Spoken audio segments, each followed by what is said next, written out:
welcome back to my YouTube channel, and again, you are watching The Nerdy Grail. So, in today's video, I thought it would be an interesting idea to do a tier list ranking all of the Helluva Boss characters. It's been a video that I've been wanting to do for a little while, and now that I've gotten into more Helluva Boss and Has Been Hotel content, I thought now was the right time. Now, in this list, I've not included every single character from Helluva Boss. I've just included the core characters and characters that I think will obviously influence the plots or have appeared in multiple episodes. So if a character that is in Helluva Boss you don't see on this tier list, it's just because I haven't included them. But the vast majority of all of the Helluva Boss characters have been included on this list, but obviously not every single one.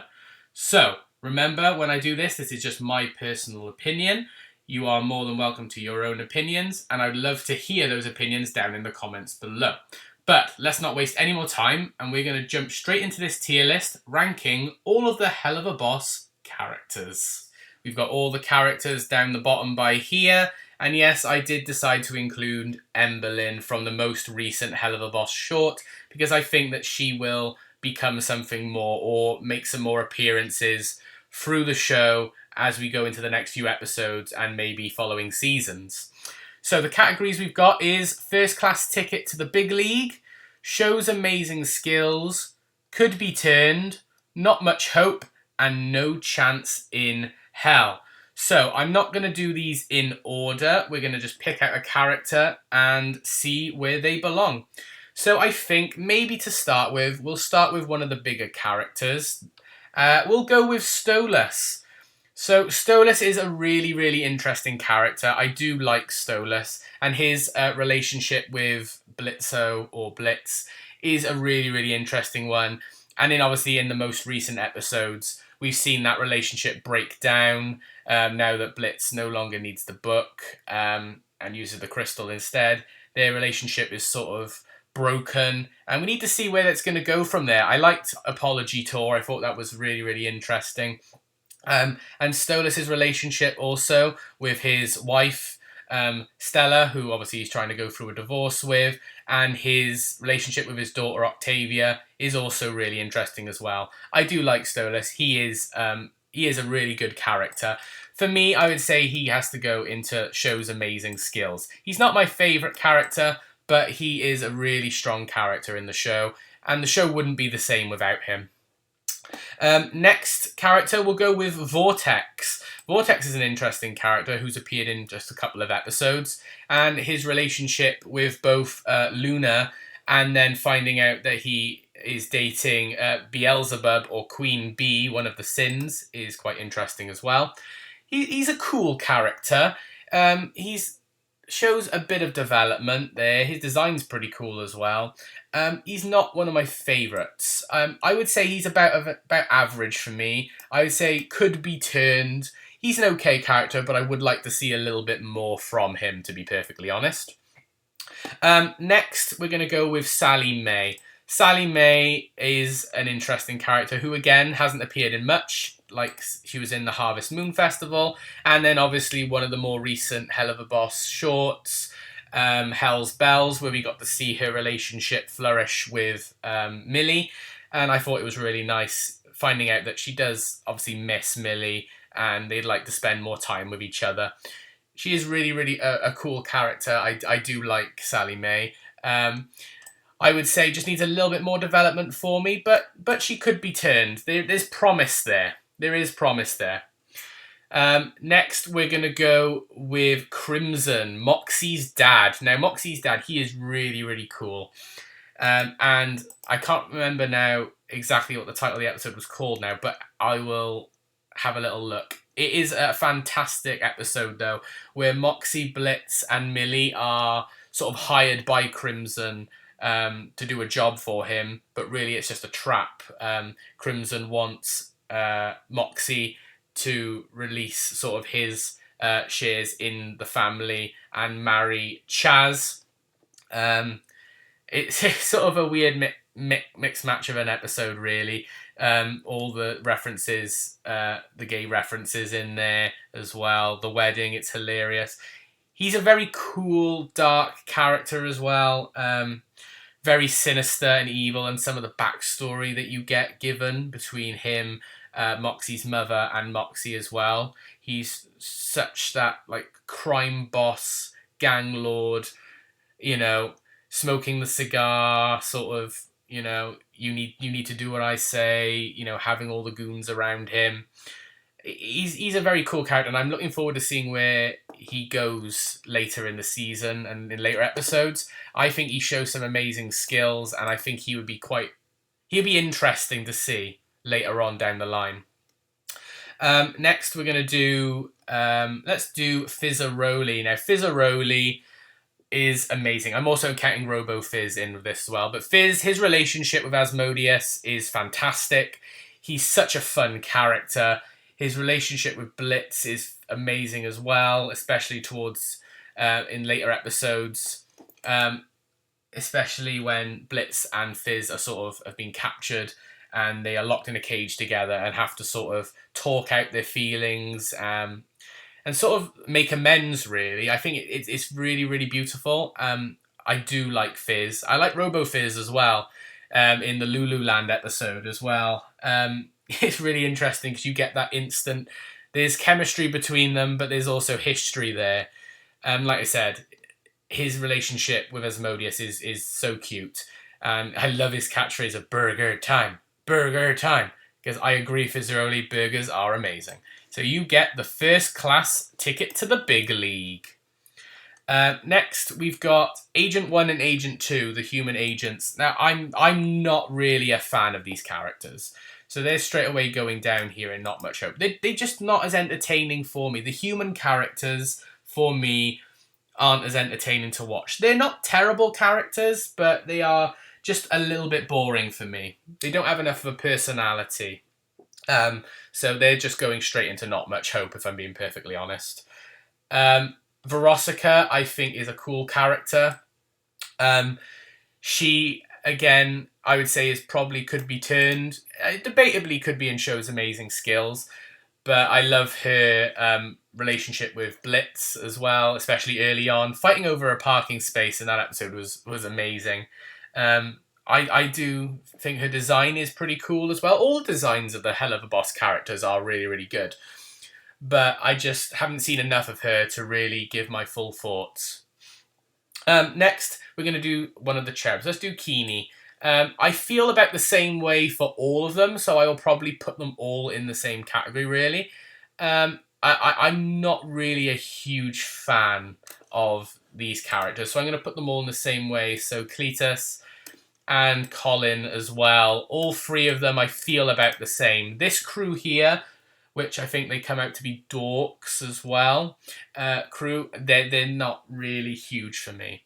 They're only in a couple of episodes, but they are obviously supporting antagonists of the series, so it will be interesting to see what happens. But yeah, they're not really my cup of tea, if I'm being perfectly honest. And the episodes that they're in aren't really my bag either. They're not terrible characters, but they're quite low on the list for me. Next, we're going to do... let's do Barbie Wire. So, Blitzo's twin sister, who only appears in one episode so far. I feel the same way of her as I do with Sally Mae. I feel like we need a little bit more from her. But I think from what we've seen so far and the history that she has, her and Blitz, I want to explore that deeper. I think it will be interesting. So it would be good to see more from her, maybe some more backstory between her and Blitz, or maybe in future episodes as well, see what's happening going forward. So yeah, so like Sally Mae, I'd like to see a little bit more from her. So there's possibilities there. Next then, we are going to do Stella.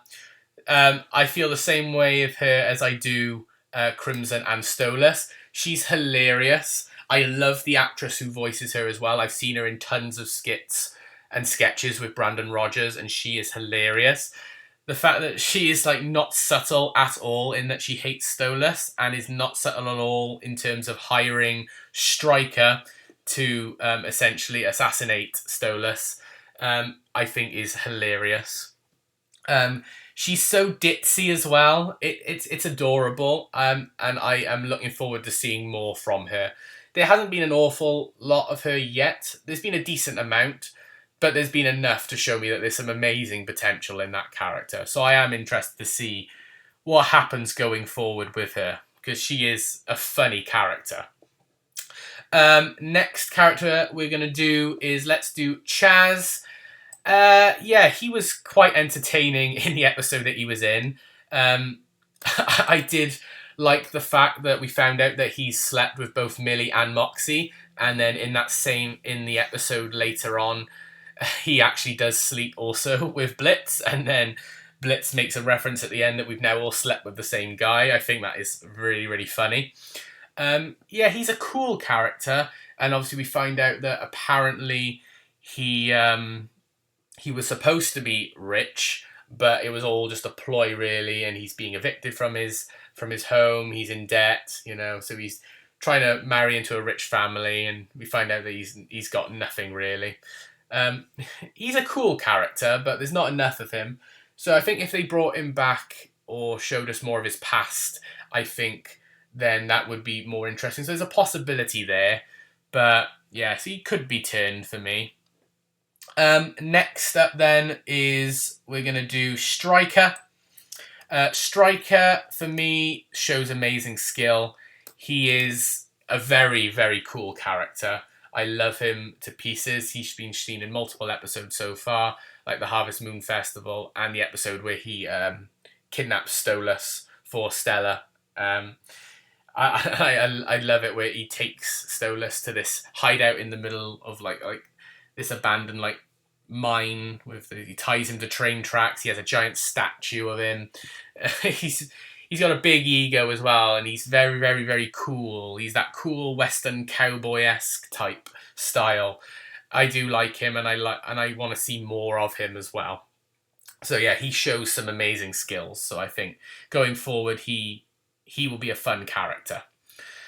Let's do one of the big ones then. We've got to let's go with Luna. Now, Luna is my least favourite of the core four, but for me, Luna is so much fun, and her relationship with Blitz is so fun, and I really want to see more from her as well. She's going straight in the first class ticket to the big league, because I love Luna. Especially in the episode Queen Bee, where she goes to Beelzebub's party.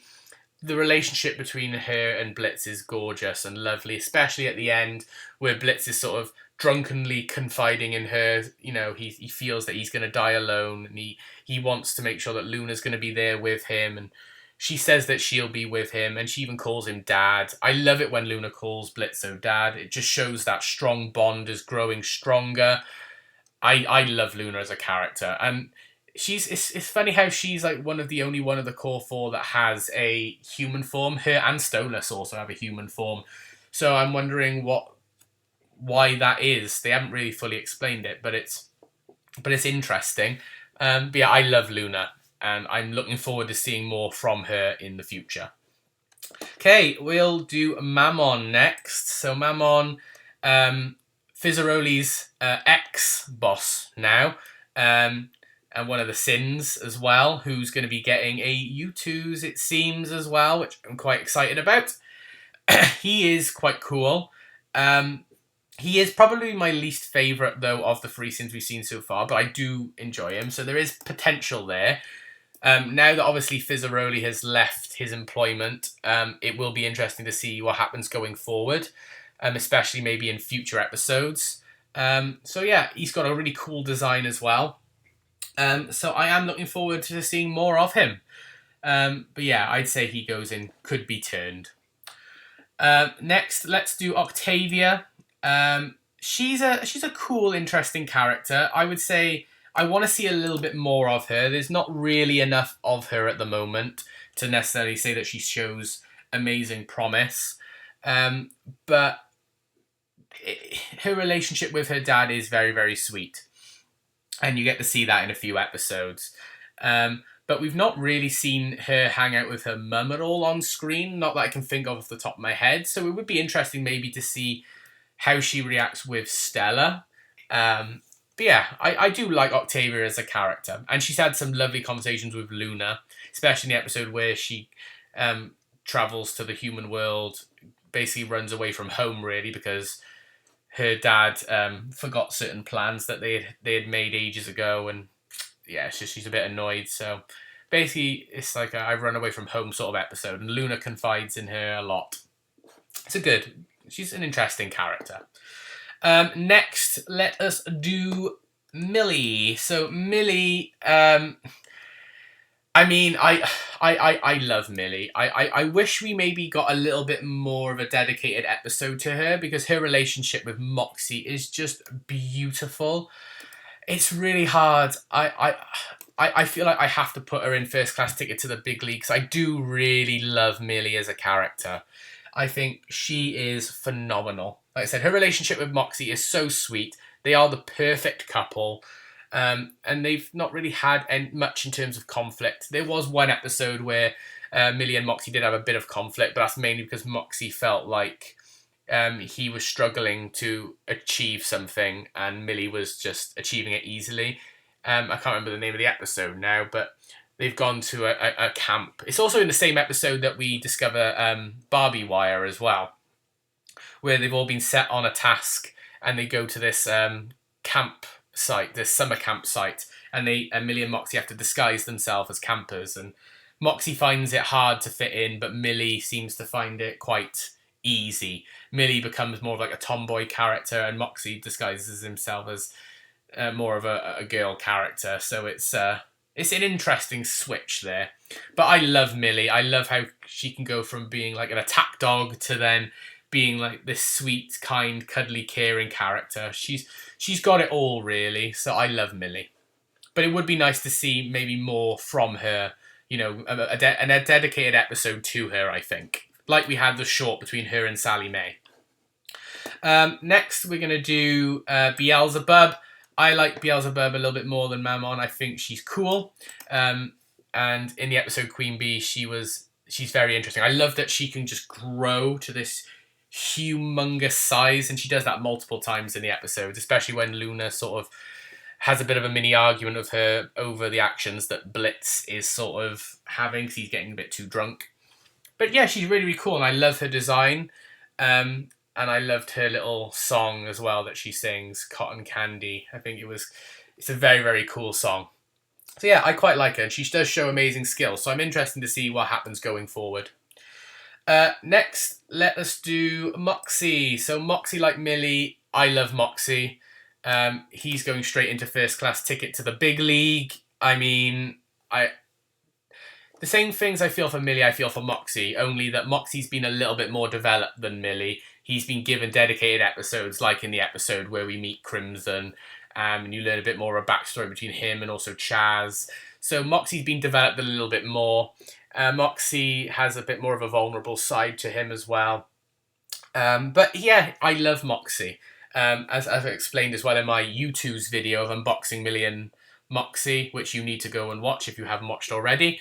But yeah, they are a perfect power couple, and I adore Moxie. He's adorable, and his coffee order, oh my goodness, that is an insane coffee order, Moxie.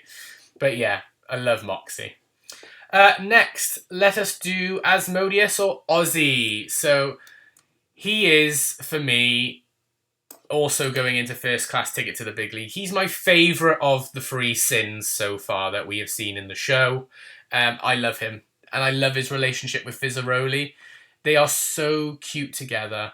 And the fact that he's a sin, the sin of lust, and he has to be shown as, you know, this big, strong, powerful character, and he has to hide that he's having a relationship with Fizzaroli, I think is sweet. But then by the end of the series, he just lets it out in the open because he cares too much for Fizz. And I think that's just so sweet. I adore it. So I love Osmodius, and I think he's going to be great going forward. So he has to go into First Class Ticket to the Big League. Now, it's quite interesting. Yeah, I didn't mean to do this, to leave Blitzo and Emberlynn last, but that's just sort of how it's sort of happened, really. Let's do Emberlynn. Now, she's crazy. She is an insane character, but I think she could be fun going forward. I feel like she could just literally be used as like a background character, just spying on Blitzo the whole time. And maybe just Blitzo notices her every once in a while, and then maybe towards the end of a series or something, she could then be in a full episode saying that she's been watching him all along. And, you know, but yeah, she's a crazy character. I quite like her. I would say that she does show some amazing skills, and it will be interesting to see if they use her going forward, whether it's in more shorts or whether it's in actual episodes. And that design is crazy. But yeah, so I am looking forward to seeing what she's going to do and what she's going to be like with Blitz going forward. And then, I mean, Brandon Rogers, Blitz, I mean, need I say more? He just has to go into first class ticket to the big league. I mean, Blitz is the star of the show, and Brandon Rogers is fantastic. I love him and adore him. And I said in my U2's video, I mean, if there was one U2's that I could pick up, I had to get Blitz. Blitz is my favourite character of the whole show. I adore him. His relationship with every character is amazing. With Millie, with Moxie, with Fizz, with Luna, with Stolas. Even with the side characters, with Barbie Wire, with when he's, you know, having interactions with characters like Chaz or Vortex or anything. Just his interactions with Crimson. It's just so interesting. Even Stella, you know? He can interact with any of these characters on this list and make it funny, make it hilarious, and steal the show. I mean, it is the Blitz show, really. But yeah, so that, I think, for now, is my final list of the Helluva Boss characters. Yeah, there was none really that I could put in No Chance in Hell, because there's always a tiny glimpse of something, like in these characters. So we'll see what happens going forward. But yeah, I hope you did enjoy this little tier list of the Helluva Boss characters. If you did, please like this video. Please comment what would your list be, who are your top 3 characters. And subscribe if you are new, because I do tons of different content on this channel and I cover a wide range of franchises. But for now, this is the Nerdy Grail signing off, and I will see you all in the next video. Bye for now, everyone.